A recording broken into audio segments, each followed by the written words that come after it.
بسم الله الرحمن الرحيم. الحمد لله رب العالمين، والصلاة والسلام على أشرف المرسلين سيدنا محمد وعلى آله وصحبه أجمعين. أما بعد، نوينا التعلم والتعليم والتذكر والتذكير والنفع والانتفاع والإفادة والاستفادة والحث على التمسك بكتاب الله وسنة نبيه والدلالة إلى الخير والدعاء إلى الهدى ابتغاء مرضات الله وقربه وثوابه. آمين اللهم آمين. Al-Imam Al-Bukhari meletakkan tajuk dalam bab ini adalah Kitabu Al-Ilmi. Kitabu Al-Ilmi. Kalau boleh kasih pelahan belakang sikit, ada yang ngatur ke? Sahibul mikrofon.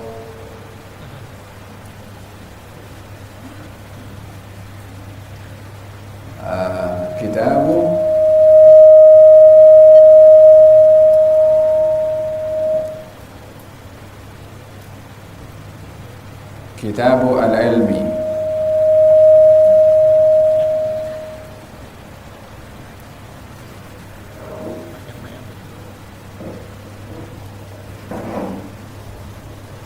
Kitabu Al-Ilmi adalah bab berkaitan dengan ilmu.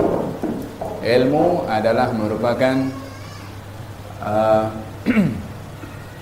satu pemberian yang amat berharga diberikan oleh Allah Subhanahu wa ta'ala kepada sesiapa yang dikehendaki oleh Allah. Tidak ada satu pemberian yang diberikan oleh Allah Subhanahu wa ta'ala yang lebih baik daripada pemberian ilmu yang diberikan. Oleh karena yang demikian, Allah Subhanahu wa ta'ala berfirman di dalam Al-Quranul Karim, "Wa man yu'tal hikmata faqad utiya khairan katsira."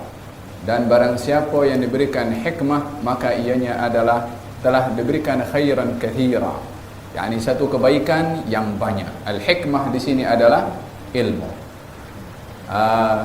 Di dalam hal ini Allah Subhanahu wa ta'ala telah meletakkan kebaikan yang banyak pada al-hikmah, dan al-hikmah itu adalah ilmu. Oleh karena yang demikian, ilmu itu adalah merupakan satu pemberian yang amat berharga diberikan oleh Allah Subhanahu wa ta'ala kepada sesiapa yang dikehendaki. Di dalam Al-Quranul Karim, Allah Subhanahu wa ta'ala berfirman, "Yarfa'illahu alladhina amanu minkum walladhina utul ilma darajat." Yarfa'illahu alladhina amanu minkum walladhina utul ilma darajat. Allah Subhanahu wa ta'ala akan mengangkat darjat orang-orang yang beriman. Allah Subhanahu wa ta'ala akan mengangkat orang-orang yang beriman dan orang-orang yang berilmu darajat. Darjat yang tinggi.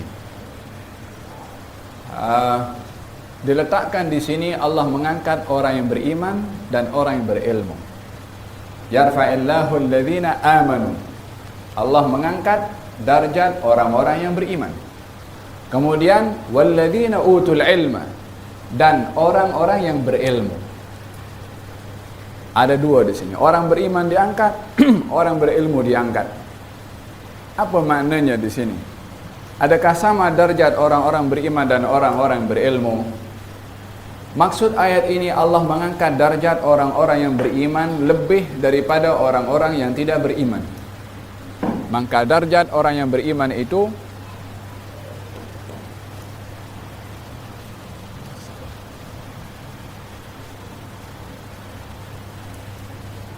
darjat orang-orang yang beriman itu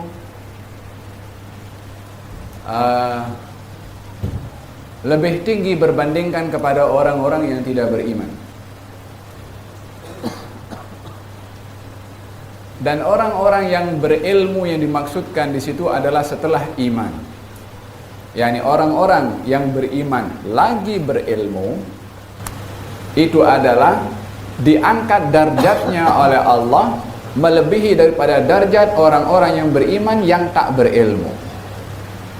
Jadi dua perkara, Allah mengangkat darjat orang yang beriman lebih daripada yang tidak beriman. Allah mengangkat orang-orang berilmu setelah iman adalah lebih tinggi berbandingkan orang-orang yang beriman dan tidak berilmu. Dan di dalam keimanan seseorang itu adalah darjatnya satu dengan yang lain tidak sama, walaupun sama-sama beriman. Orang yang beriman lagi berilmu lebih mulia daripada orang beriman tidak berilmu. Orang yang beriman berilmu lebih tinggi darjatnya berbandingkan kepada orang yang beriman dan berilmu yang ilmunya sikit. Idzan darajat itu diletakkan oleh Allah Subhanahu wa taala. Nilai ilmu itu sendiri, semakin tinggi ilmu seseorang, semakin tinggi darjatnya di sisi Allah Subhanahu wa taala. Dengan demikian Allah Subhanahu wa taala meletakkan ketinggian seseorang itu di sisi Allah adalah dengan ilmu, bukan dengan harta, bukan dengan keturunan, bukan dengan jabatan, ataupun bukan dengan perkara-perkara label-label, gelaran-gelaran yang diberikan oleh orang ramai. Darjat seseorang di sisi Allah Subhanahu wa taala adalah karena dasar keilmuannya. Semakin tinggi ilmu seseorang, semakin tinggi darjatnya di sisi Allah Subhanahu wa taala. Orang yang berilmu ini terangkat darjatnya di dunia dan juga di akhirat. Bahkan darjat orang yang berilmu itu di akhirat akan lebih dinampak jelas berbandingkan darjatnya ketika berada di dunia. Adapun darjat seseorang berilmu di dunia adalah dengan namanya itu yang sentiasa dipuji, namanya disanjung, orangnya dimuliakan. Dan tidak ada kepentingan kepada orang yang memuliakan itu kecuali manfaat yang boleh didapat oleh orang yang memuliakan, yang manfaat itu membawa kebaikan untuknya di dunia dan juga di akhirat. Ianya berbeza dengan manfaat yang ingin diambil oleh orang yang dia memiliki keduniaan. Orang yang dia ingin memuliakan orang lain karena keduniaannya, maka dia hanya mendapatkan keduniaan itu kalau didapat, yang tidak memberikan jaminan kepadanya di akhirat. Tapi kalau dia mengambil manfaat daripada orang yang berilmu, maka manfaatnya berkekalan. Oleh sebab itu, baginda Rasulullah sallallahu alaihi wasallam bersabda, "Ma min yaumin", tidak ada satu hari yang lebih baik bagi seseorang yang terbit matahari pada hari itu adalah bila mana ilmunya semakin bertambah pada hari itu. Itu hari yang paling baik bagi setiap orang yang setiap hari ilmunya bertambah. Ianya mengisyaratkan bahwasanya setiap orang yang beriman mesti menjadikan hari ini lebih baik daripada semalam, hari esok lebih baik daripada hari ini, dengan bertambahnya ilmu. Bertambahnya ilmu, bertambahnya faham, bertambahnya amal kepada Allah Subhanahu wa taala. Oleh karena demikian, baginda Rasulullah sallallahu alaihi wasallam meletakkan tentang kemuliaan seseorang itu dengan keilmuannya, dan Allah pun juga mengangkat darjat seseorang dengan keilmuan orang tersebut. Dan ini ayat yang saya bacakan sebentar tadi ya. Sayyidina Abdullah ibn Abbas mengatakan bahwasanya perbezaan darajat itu, yarfa'illahu alladhina amanu minkum walladhina utul ilma darajat. Allah mengangkat orang-orang beriman dan orang-orang berilmu darajat. Apa makna darajat? Adalah lebih kurang, kata Sayyidina Abdullah bin Abbas, adalah sekian banyak darjat, antara darjat yang satu dan darjat yang lain perjalanan 500 tahun dengan ikut kiraan dunia. 500 tahun perjalanan antara satu darjat dan darjat yang lain. Bagi siapa? Bagi orang yang berilmu. Kalau Allah Subhanahu wa ta'ala mengangkat darjat orang yang berilmu, Allah yang punya ilmu, yang maha berilmu, mengangkat darjat orang yang berilmu. Salahkah manusia bila mana mengangkat darjat orang berilmu? Adakah dikatakan melebih-lebihkan seseorang itu bila mana memuliakan orang yang berilmu? Adakah akan dianggap seseorang itu diperbudak ataupun diperhamba bila mana merendahkan diri kepada orang yang berilmu? Bila mana Allah mengangkat darjat orang berilmu, apa yang boleh didapat oleh orang mengangkat orang berilmu? Tak ada apa-apanya, melainkan yang mengangkat dia akan bermanfaat. Dan kalau kita tengok orang-orang yang daripada kalangan para as-sahabah radhiyallahu anhum warḍahum yang memuliakan, menyanjung kepada Rasulullah sallallahu alaihi wasallam, yang banyak berkhidmat, melayan kepada Rasulullah, mereka lah yang paling berkedepan di dalam masalah keilmuannya. Anas bin Malik pembantu Rasulullah, alimun ulama as-sahabah. Abdullah bin Abbas, alim ulama sahabah. Abdullah bin Umar, semua yang berkhidmat kepada Rasulullah. Yang merendah di Abdullah bin Mas'ud, yang dikenali dengan orang yang hanya membawa selipar Rasulullah, tongkat Rasulullah, tempat siwak Rasulullah, apa lagi? Selipar Rasulullah sallallahu alaihi wasallam. Kalau Nabi masuk ke dalam, maka tongkatnya dan seliparnya akan dipegang, bahkan diletakkan di mana? Di dalam as-sa'id, lengannya disimpan. Allahu alam apa maksudnya, supaya tak orang curi ke, atau dia nak jaga. Al-muhim dijaga itu selipar Nabi sallallahu alaihi wasallam. Bila mana nak keluar, disediakan seliparnya. Gal Sayyidina Al-Kisai salah seorang alim wa qari, mengajar kepada anaknya Harun Ar-Rasyid, Khalifah Amirul Mukminin, Al-Amin wal Ma'mun, mengajarkan Al-Quranul Karim. Diajar oleh Al-Kisai selain daripada Al-Quran, adab kepada para ulama. Apakah adab yang dilakukan, yang diajarkan kepada anak, kepada pemimpin negara yang berkuasa amat hebat kuasanya pada ketika itu, Harun Ar-Rasyid.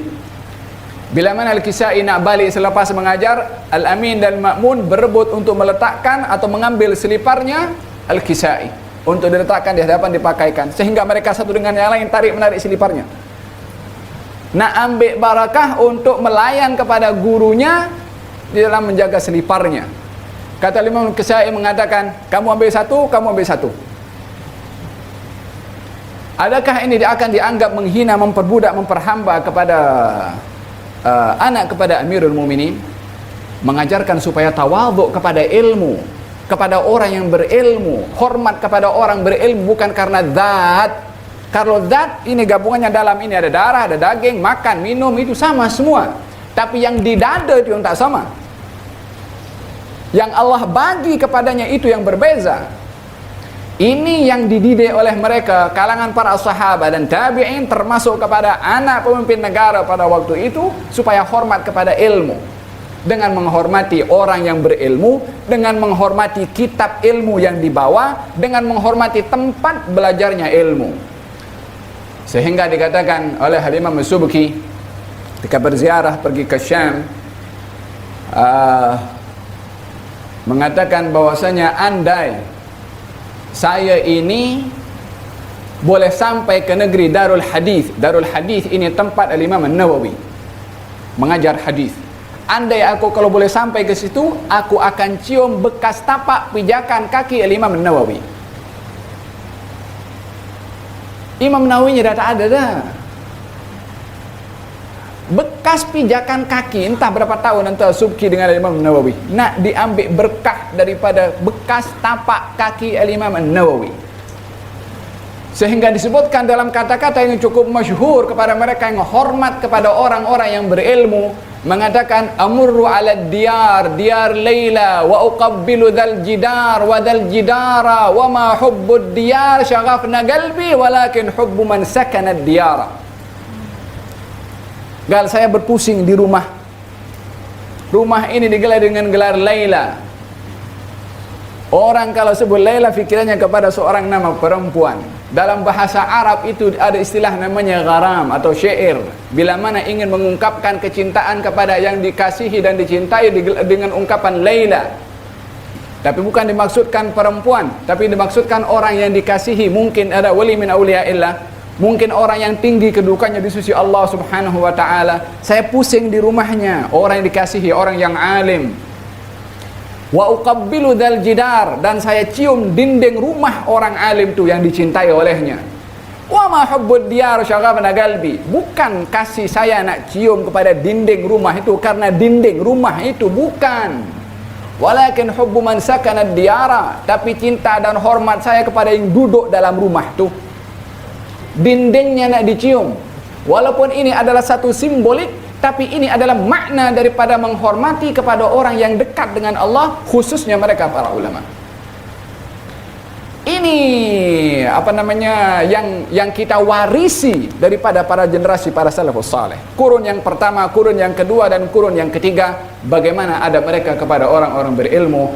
Tentunya sejauh mana orang mengagungkan dan memuliakan orang-orang berilmu, tidak menyamai dan membadai sedikit pun daripada diangkatnya orang berilmu itu oleh Allah Subhanahu wa ta'ala. Sejauh mana kita menyanjung orang berilmu, jauh sanjungan Allah lebih tinggi berbandingkan sanjungan manusia. Oleh sebab itu, yarfa'illahu alladhina amanu minkum walladhina utul ilma darajat. Dan satu hari Sayyidina Umar bin Khattab radhiyallahu anhu wa ardah melantik salah seorang bernama Nafi' bin Abdul Harith Al-Khuzai untuk menjawat satu jawatan tertentu di dalam pemerintahan Sayyidina Umar bin Khattab Amirul Mukminin. Nafi' bin Abdul Harith ini awalnya dia adalah seorang hamba sahaya. Maka salah seorang daripada yang ada di sekeliling Sayyidina Umar bertanya, "Ya Amirul Mukminin, engkau lantik orang bekas hamba sahaya?" Yang dipandang rendah, hamba sahaya di mata orang pada ketika itu adalah manusia yang boleh dijual belikan, yang mereka marah, yang mereka suruh, yang mereka hina, yang tak ada nilai. Status kemasyarakatannya tak bernilai dari pandangan masyarakat jahiliyah pada ketika itu. Islam yang memperlurus sikap bagaimana sistem hukum kepada untuk berikan hak kepada hamba sahaya. Maka kata Sayyidina Umar bin Khattab radhiyallahu anhu wa arda mengatakan, innahu qari'un li kitabillah. Ini orang yang kamu kata bekas hamba sahaya ini, dia ahli dalam Al-Quranul Karim. Dia pakar dalam Al-Quran. Dia faham rahasia Al-Quranul Karim. Dan dia adalah orang yang alim dalam ilmu faraid. Maka saya lantik dia. Saya lantik dia bukan karena latar belakangnya dia keturunan siapa. Saya angkat dia untuk menjawab jawatan yang tinggi bukan karena dia itu berasalkan hamba sahaya ataupun dipandang hina mengikut pandangan orang pada ketika itu. La.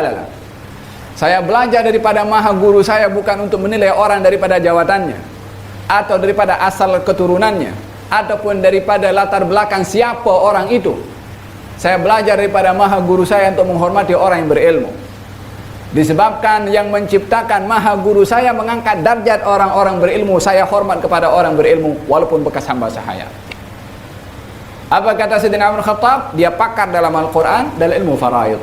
Sesungguhnya saya mendengar Nabi saya, yakni Nabi SAW bersabda, ya innallaha la yarfa'u bihadzal kitab aqwaman wa yadha'u bihi akharin. Allah akan mengangkat darjat dengan Al-Quran golongan manusia, dan Allah akan menghina juga dengan Al-Quran golongan yang lain.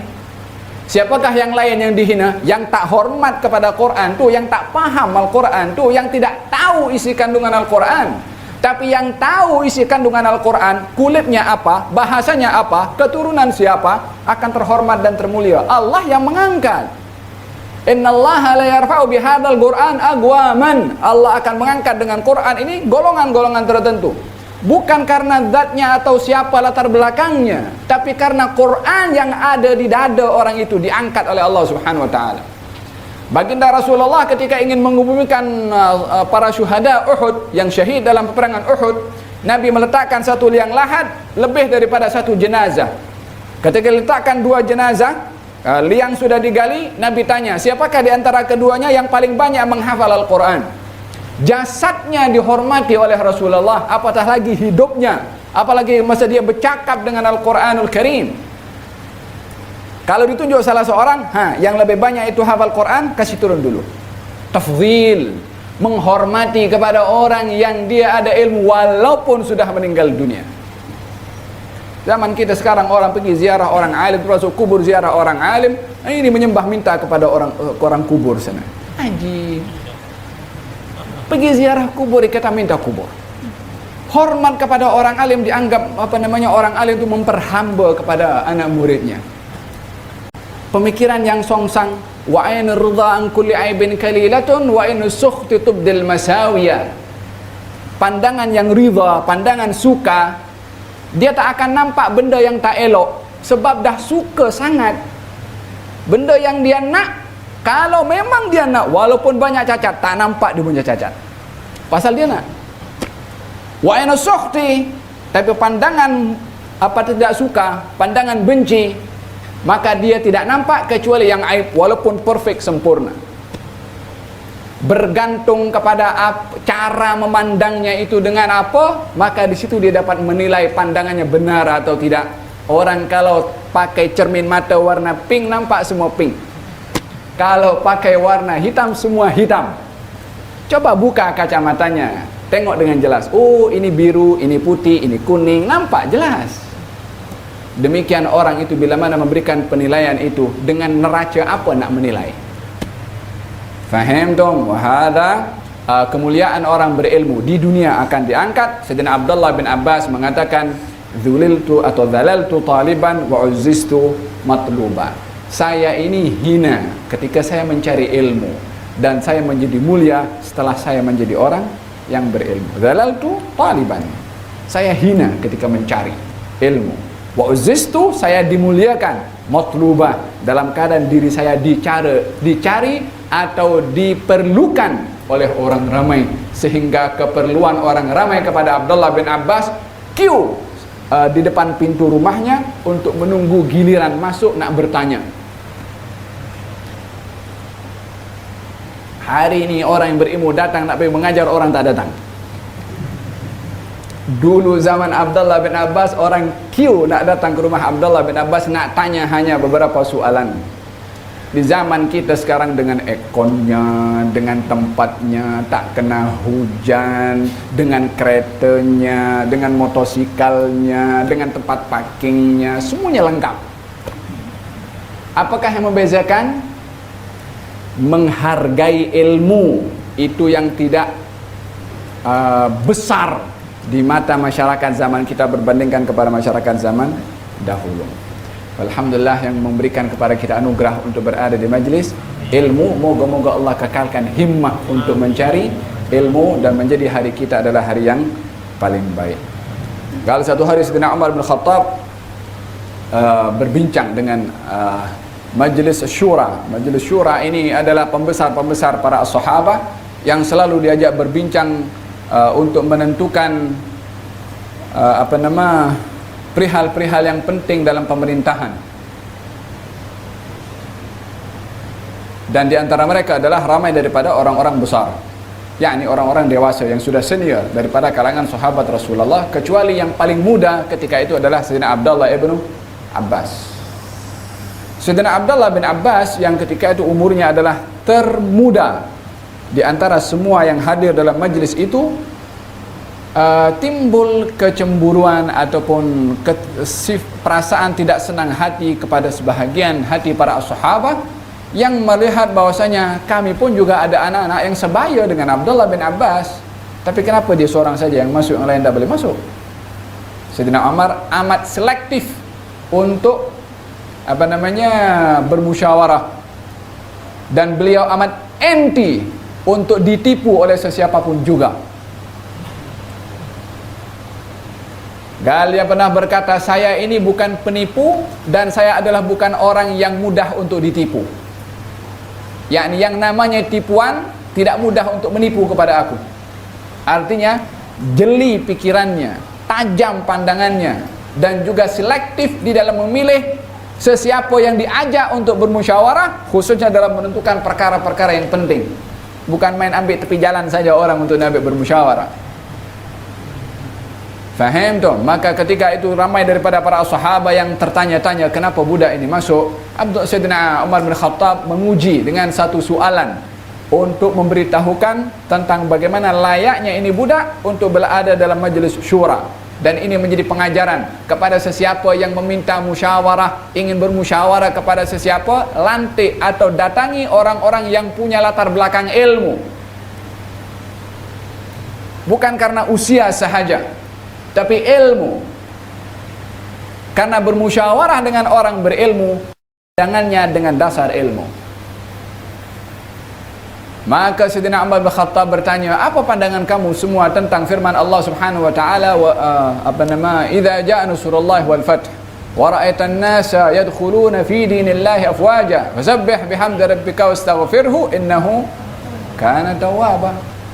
Sahabat satu mengatakan, ya, ini adalah merupakan satu berita gembira yang memberitahukan kemenangan yang dicapai oleh kaum muslimin. Maka kita diperintah oleh Allah untuk bertasbih dan juga bersyukur serta beristighfar kepada Allah Subhanahu wa taala. Satu lagi mengatakan pandangan yang lebih kurang hampir sama.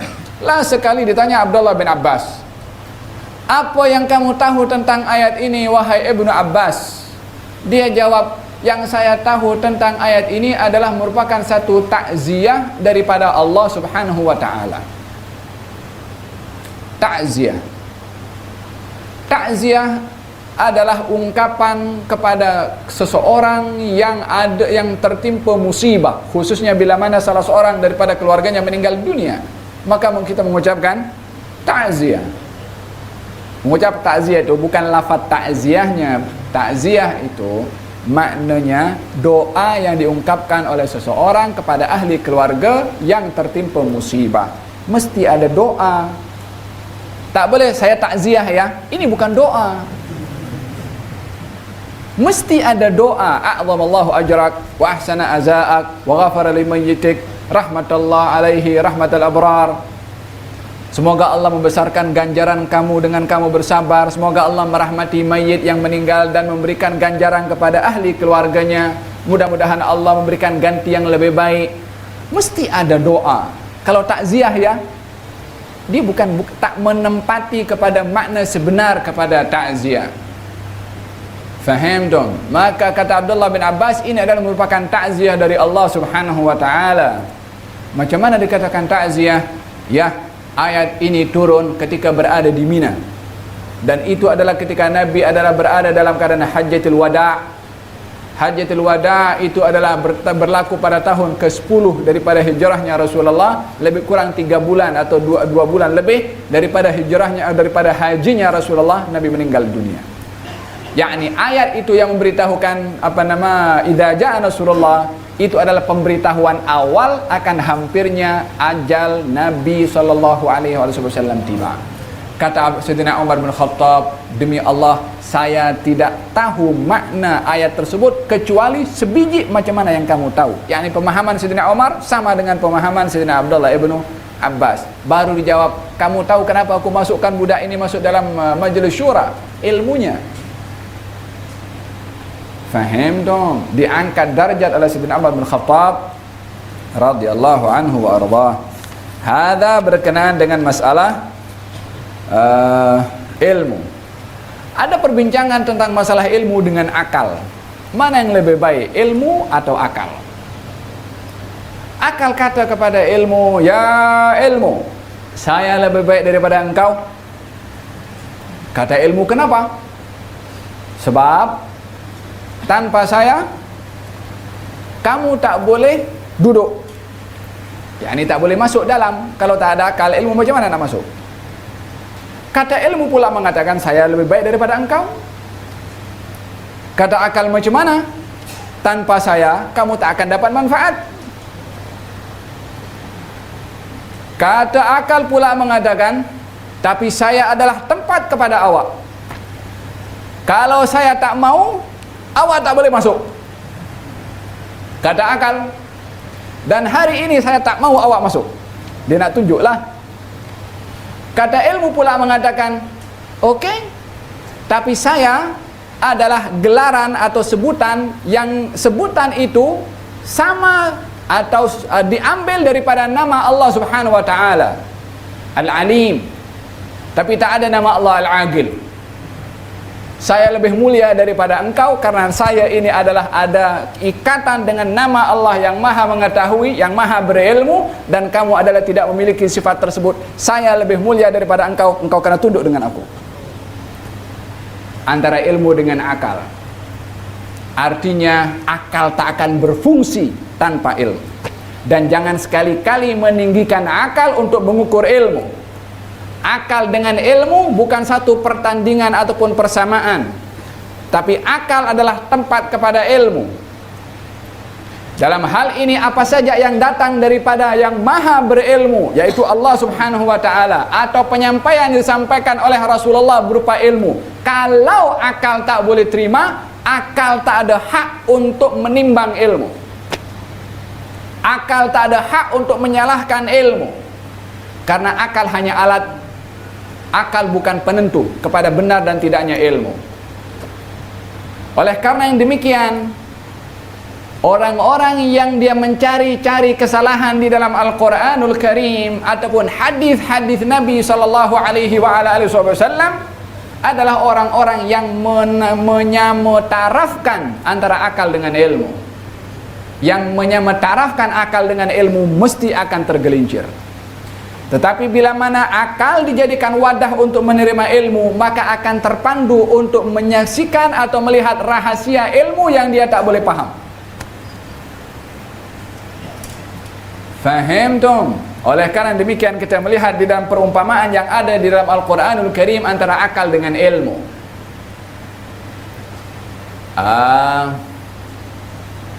Sikap yang ditunjukkan oleh salah seorang Nabi, Nabi Musa alaihissalam, ketika dikejar oleh Firaun dan sampai ke tepi lautan. Kemudian Allah Subhanahu wa taala berfirman kepada Nabi Musa, kata Bani Israel mengatakan kepada Nabi Musa, "Wahai Musa, kami ini sebelum engkau datang dah kena seksa dengan Firaun. Setelah engkau datang pun sama sebiji diseksa juga dengan Firaun." Nabi Musa pula disalahkan. Yang selamatkan dia daripada Firaun, yang selamatkan Bani Israel daripada penghambaan Firaun, dipandang hina oleh Bani Israel. Inna lamudrakun. Macam mana sekarang? Kami dah kena terperangkap sekarang. Di belakang itu Firaun, di hadapan ini lautan terbentang luas. Mengikut hukum akal, memang tak ada nak lari kemana dah. Depan laut, belakang tentera Firaun yang sekian ramai. Tetapi orang yang telah membebaskan akal fikiran daripada terbelenggu kepada batasan akal mengatakan tidak. Di luar batasan akal ini iman. Iman tak mempunyai sempadan. Dia percaya kepada benda-benda yang tak wujud dalam bentuk fizikal. Adab kubur kita tak tahu, tapi kita beriman. Alam barzakh, macam mana akal akan memfikirkan tentang alam barzakh? Akal ini boleh masuk dalam akal fikiran benda-benda al-mahsusat. Al-mahsusat yang boleh disentuh dengan indera. Mata, hidung, aroma bau, tangan, sentuhan kasar halusnya. Ini benda-benda yang boleh diterima oleh akal. Tapi benda-benda yang tak boleh diterima oleh akal, ma wara al-tabi'ah, atau di luar yang metafisik. Macam mana akal akan menerima? Tentang masalah alamul barzakh, tentang alamul akhirah, tentang as-sirat, tentang syurga, tentang neraka. Macam mana akal akan terima sementara akal tak boleh sentuh, tak boleh tengok, tak boleh cium? Peranan iman. Oleh sebab itu, kita ada satu pegangan yang tak ada pada orang kafir. Al-iman. Apakah arti al-iman? At-tasdiq, percaya. Bila mana dikatakan percaya, walaupun tak masuk di akal, mesti percaya. Sebab yang dipercayai bukan bergantung kepada akal. Maka Nabi Musa alaihissalam ketika diperintahkan fadrib bi'asakal hajar al-bahr, maka pukullah itu laut. Ikut hukum akal, apa yang berlaku kepada lautan kalau dipukul dengan tongkat? Percikan. Tapi apa yang berlaku kepada lautan ketika dipukul dengan tongkat Nabi Musa? Maka lautan itu terbelah menjadi dua dan terhalang macam dinding yang begitu tinggi untuk memberikan laluan kepada Bani Israel untuk menyeberangi lautan. Sepanjang terbentangnya lautan itu dibelah dua itu lautan oleh Allah untuk menjadi laluan kepada Bani Israel. Macam mana itu lautan boleh terdinding tanpa adanya pendinding? Macam mana air yang sebelah sini tidak menyatu dengan air sebelah sini? Dengan kekuatan yang maha berkuasa. Dan dalam hal ini ikut hukum logik tak boleh diterima, tapi hakikatnya terjadi juga. Antara akal dengan yang tidak boleh difaham oleh akal adalah dua perkara yang berbeza. Akal kena mesti surrender, terima, pasrah kepada perkara yang tidak boleh diterima oleh akal fikiran. Oleh sebab itu ramai orang-orang yang yang dikatakan orang-orang berakal, yang dikatakan mereka itu adalah orang-orang al-aqlaniyin, orang-orang yang brilliant, Ikut bahasa sekarang, dalam otak dan cara berfikirnya. Nanti di akhirat dia akan mengatakan, "Lau kunna nasma'u au naqilu ma kunna fi ashabis sa'ir." Andai aku ketika di dunia itu mendengar dan berakal. Dia di dunia dikatakan brilian, kafir, tapi orang satu dunia puji dia seorang yang brilian. Nanti di akhirat dia akan mengatakan, andai aku dengar dan berakal. Adakah ketika dunia tak berakal? Berakal, tapi menuhankan akal. Tidak menjadikan akal sebab untuk menerima, tapi dijadikan akal sebagai rujukan kepada segala permasalahan. Ini yang menjadi ramainya orang-orang Islam pun juga tergelincir, bila mana menjadikan akal sebagai rujukan, bukan menjadikan akal sebagai alat untuk mencari kebenaran. Oleh sebab itu, apa yang menjadi penemuan-penemuan baru dalam pelbagai macam bidang, mereka itu yang menemukan orang-orang yang brilian akal fikirannya, tetapi mereka bukan Tuhan kepada apa yang mereka temukan. Terkadang penemuan hari ini ditolak kepada penemuan yang akan datang. Berapa banyak penemuan-penemuan yang dijumpai pada abad yang lalu disalahkan dengan penemuan zaman sekarang, dan begitu perjalanan dunia ini tidak akan kekal dalam satu keadaan daripada hasil ciptaan manusia, tapi ciptaan Allah adalah kekal selama-lamanya. Dan ini antara akal dan juga dengan ilmu. Allah panjang lebar sikit. Walihada Allah Subhanahu wa taala mengajarkan kepada Rasulullah untuk meminta kepada Allah Subhanahu wa taala tambahan ilmu. Rabbi zidni ilma. Ya Allah, tambahkan kepada aku ilmu. Rabbi zidni. Minta tambahan, bukan minta ilmu. Apa beza orang minta ilmu dengan orang minta tambahan ilmu? Ini adalah teguran kepada orang yang berilmu untuk tidak merasa cukup dengan ilmu yang ada, karena yang sudah cukup luas ilmunya, yaitu Rasulullah, disuruh minta tambahan ilmu walaupun dah banyak ilmunya. Ini ilmu dunia ini, orang kalau semua disatukan ilmunya, nak dibandingkan dengan ilmu Rasulullah, masih luas ilmu Rasulullah. Tapi pada masa yang sama, Allah yang ajarkan, waqul, katakan wahai Rasulullah Muhammad, katakan wahai Rasulullah Muhammad, yang sudah kuberi ilmu, wa 'allamaka ma lam takun ta'lam, sudah ku ajarkan kepada kamu ilmu yang kamu tak tahu sebelumnya. Wa 'allamaka ma lam takun ta'lam, Allah dah ajarkan kepada engkau ilmu yang kau tak tahu, dah diajarkan oleh Allah Subhanahu wa taala. Sudah banyak ilmunya. Katakan, siapa yang sudah diajar nih oleh Allah Subhanahu wa taala? Apa yang patut dikatakan wahai Allah? Rabbi zidni ilma. Tuhanku Allah, minta wahai Tuhanku, supaya apa? Supaya orang itu menyadari sumbernya ilmu bukan daripada otak, bukan daripada kita punya bacaan, bukan daripada library yang kita simpan di rumah beribu kitab. Sumbernya daripada atas. Rabbi, wahai Tuhanku, zidni, tambahkan aku ilmu. Supaya tidak melihat ilmu, kalau aku baca buku mesti aku jadi orang berilmu. Tidak. Kalau aku belajar di yang paling baik university, mesti aku menjadi orang yang alim. Tidak. Ilmu bukan ada di university, bukan ada di mana-mana. Ilmu ada pada yang maha berilmu Subhanahu wa ta'ala. Nabi mengembalikan untuk mendapatkan ilmu daripada yang maha berilmu, dan Nabi berdoa, Rabbi zidni ilma. Dan ini adalah beberapa perkara penting yang berkaitan dengan masalah ilmu dan hubungannya dengan akal.